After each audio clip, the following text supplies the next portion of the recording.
Everything here is interesting, both the vehicle and the crane installation. Only a few of these are still in working condition, and the fact that the vehicle is still operational and it's already 64 years old is quite remarkable.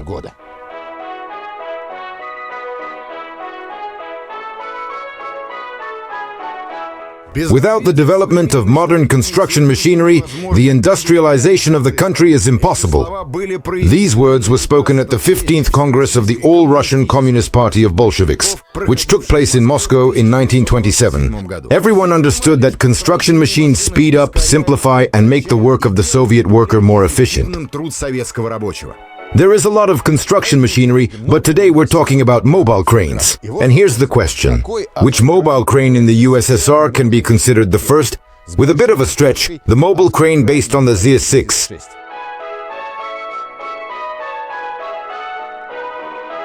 They were built at the Odessa Crane Construction Plant, named after the January uprising. They produced a small number. The total volume amounted to several hundred cranes per year. Then they got to work at the Leningrad plant Krasny Metallist. Then came the Great Patriotic War. Victory, and the country needed to rebuild. Production was established practically all over the territory of the USSR. At the factories in Leningrad, Chelyabinsk, Balashika, Lviv, Mitino, Drohobych, Ivano-Frankivsk, and Klintsy. That was the K-32 crane. Here's the picture. And based on it, a huge number of similar machines appeared, including our crane installation, the K-46, which is a modernization of the LA's 690 crane. Are you confused? In short, the K-46 and the LAZ are essentially the same crane, but there are nuances. The most important nuance is that the K-46 was indeed developed and then installed on the very most modern and significantly advanced domestic truck of that time, the ZIL-130, and not otherwise. But in our case, it's the ZIL-164. How the new one somehow transitioned onto the old one is unknown, but according to the documents, it happened back in 1975, and technically, the crane installation can be transferred to any chassis. And the ZIL-164 chassis will definitely handle it. The ZIL-164 is a medium-duty truck manufactured by the Lykachev plant. Basically, it's a modernization of the ZIL-150. It was produced from October 1957 to December 1964, the ZIL-164 car and its upgraded version, the ZIL-164A, were the workhorses of the Soviet Union.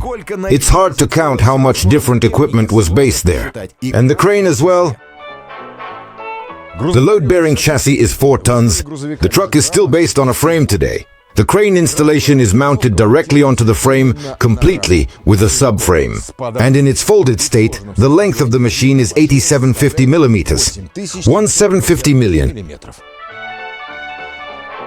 It's worth noting that the frame on the 164 is reinforced compared to the 150. It is assembled from powerful stamped beams with a channel section, connected by cross beams. The front axle is a beam made of I-beams, attached to the frame on 2 longitudinal semi-elliptical leaf springs. The front and rear ends are in rubber supports. The rear axle beam is cast from forged iron.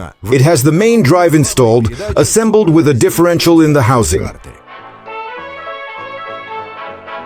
Before you can unfold the crane, you need to get to some designated spot and refuel it over the woodsman. Dmitry, this is for you.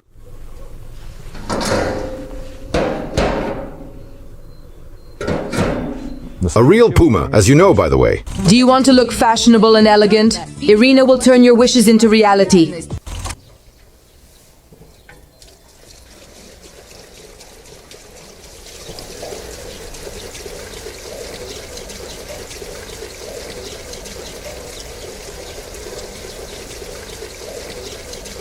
We're just going to make a circle around the area to get a feel for the machine in motion. We're going to be driving in a manner that is essentially and completely fully loaded, with the lighter and just with my foot.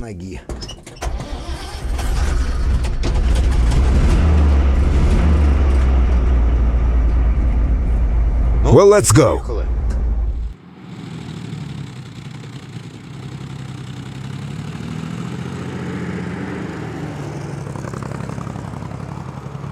The three-seater cabin was comfortable for its time. You can judge for yourself. Soft seats with springs and horsehair. The driver has his own throne, while the passengers have their own bench. Although the visibility is not the best, overall everything is clearly visible.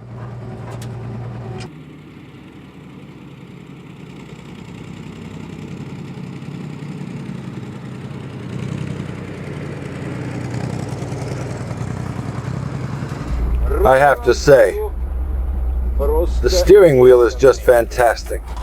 The boom in front is a bit annoying since it wobbles and you could accidentally poke someone with it. But again, it's all a matter of habit. Among the comfort options, Но опять же, все дело в привычке. Из комфортных опций. there's a cabin heater here, as you can see, a stove, Печка. which is quite useful, especially during the colder months, but the 150 model didn't have it. Well, on the other hand, what if it's hot in the summer with the second one? You can, in fact, open the windows. After all, you can only breathe in the wind.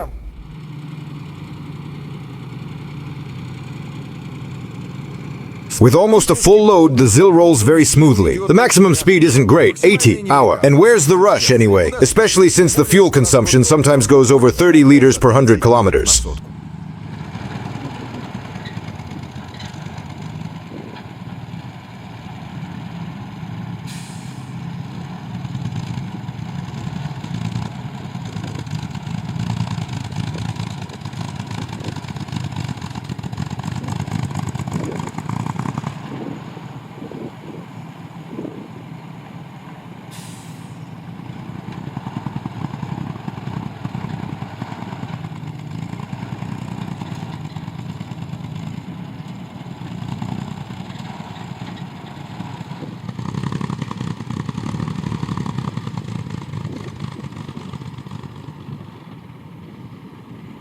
We kind of, in a way, reached our destination, but in reality we just turned around. But I honestly, truly tried. I was turning the steering wheel without power steering, shifting gears with a double clutch. And now you need to spread your legs. Ноги раздвигать. That's not what you think. Подумали. So, what does the crane installation look like? It is equipped with a cargo winch and a boom winch, as well as a rotation mechanism. The crane installation is also mounted on a subframe. Torque! What drives all the winches is transmitted from the engine to the transmission, from the transmission to the power takeoff, and then we either lift or drive. На или поднимаем, или едем. You turn this lever to the first position and we go. The second position is neutral. We engage second gear. I don't know why they said that. And then we directly connect the power takeoff. Коробку отбора мощности. It's working.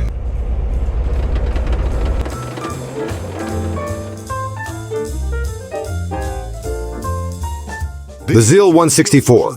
Engine is a carbureted, inline, 6-cylinder, 4-stroke overhead valve engine with a displacement of 5.5 liters. The compression ratio is 6.2. The maximum power is 100 horsepower. At a crankshaft speed of 2,800 revolutions per minute, the compressor adds a distinctive touch to its operation. By the way, the camshaft is actually installed on the side, which is why the cover is simply flat. Теперь раздвигаем. Now we spread our legs. The crane, as I said. Говорил.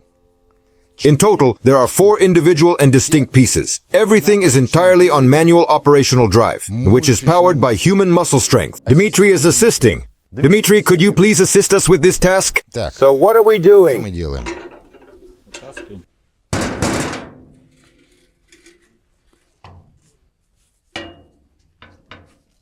Куда их?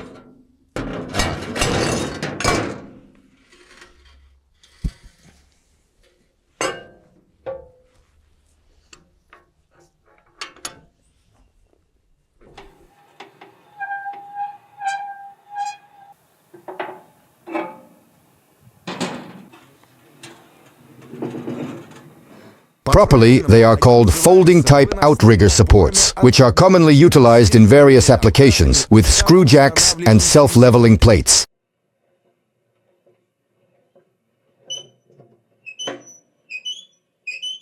You need to lift the car in such a way that ideally the rear axle is raised. But if the rear axle does not lift, there's for instance a stabilizer mechanism for the rear axle that mechanically raises the rear axle. Заднюю ось.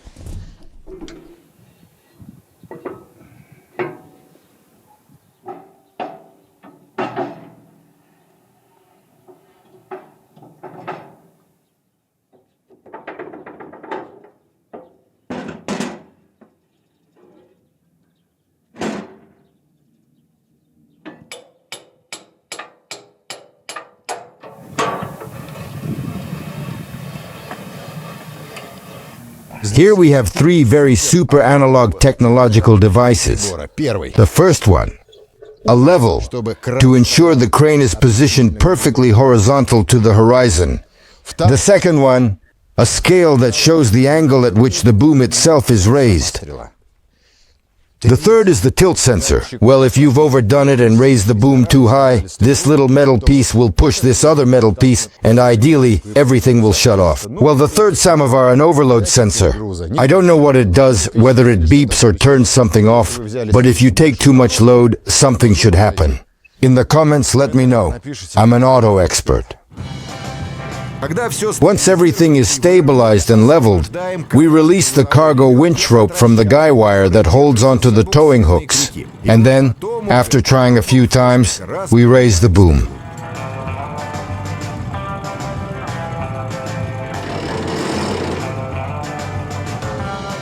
As you understood, these actions are performed by Dmitry from the RetroTech channel. I quite often visit him. В гости.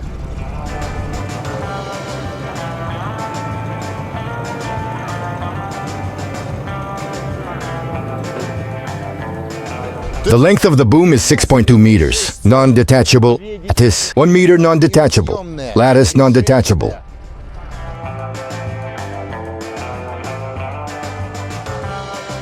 Lifting capacity K46 is 4 tons. They were built in the USSR at the Automotive Crane Manufacturing Plant. The enterprise in the USSR is not the oldest at all. It started out as a washing machine factory, but in 1965, the unfinished workshop was separated into an independent enterprise, the Automotive Crane Factory of the Ministry of Construction, Road and Municipal Engineering of the USSR. The lifting mechanism is extremely simple, and that's what makes it great. In the middle is the main gearbox, which drives all this machinery. On the left side is the gearbox responsible for rotating the crane installation. On this side, there's the gearbox mechanism that elevates the boom, Стрелу. and the gearbox that elevates the load itself. 2 winches in a single block. The left one, specifically the mechanism, is responsible for raising the boom. Подъем стрелы. The right winch in particular is for lifting the load. Здесь Here are the brakes, as follows. Belted, Well, my time has come to take this journey, but before I can go through, I need to climb up there. Oh wow! Oh wow! We are all astronauts in this vast universe. Да, Overall, there's extremely limited space in this cube made of glass and metal. Can you imagine how it is in summer on a sunny, hot day? жаркую погоду. Overall, operating the crane isn't difficult. The main thing is to understand the algorithm and get used to it, to come to terms with it. The pedals are on the floor, with the clutch pedal on the left side. On the right side is the throttle opening pedal. Well, in simple terms, that's the gas. This is the reverse handle for forward and backward. On the right side is the lower lever. This is lifting and lowering the load. But the upper arm is complicated in a very intricate and complex manner. It also raises the boom and rotates the cabin as part of its various primary functions. Well, we'll figure it out as we go along. Dmitry, start it up.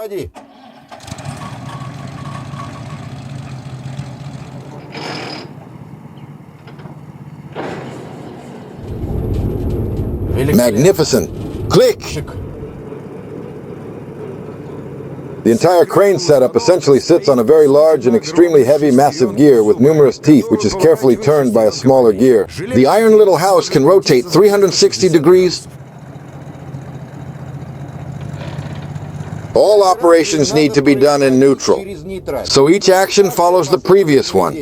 I lifted it carefully, came to a complete stop, turned around slowly. What is strictly prohibited to do with these lifting cranes is pulling the load towards you with the cable in an unsafe manner. When rotating the crane's swivel part cautiously, for example, you can lift an empty hook when turning left and lower an empty hook when turning right. One more time. Lifted, turned, lowered.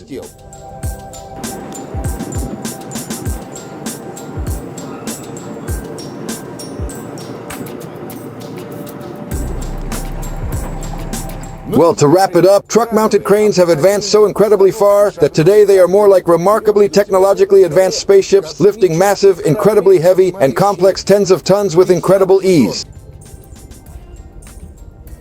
But in front of you is probably one of the last remaining B6. The hunt continues, and today I felt more like I was playing some kind of computer game rather than being a crane operator.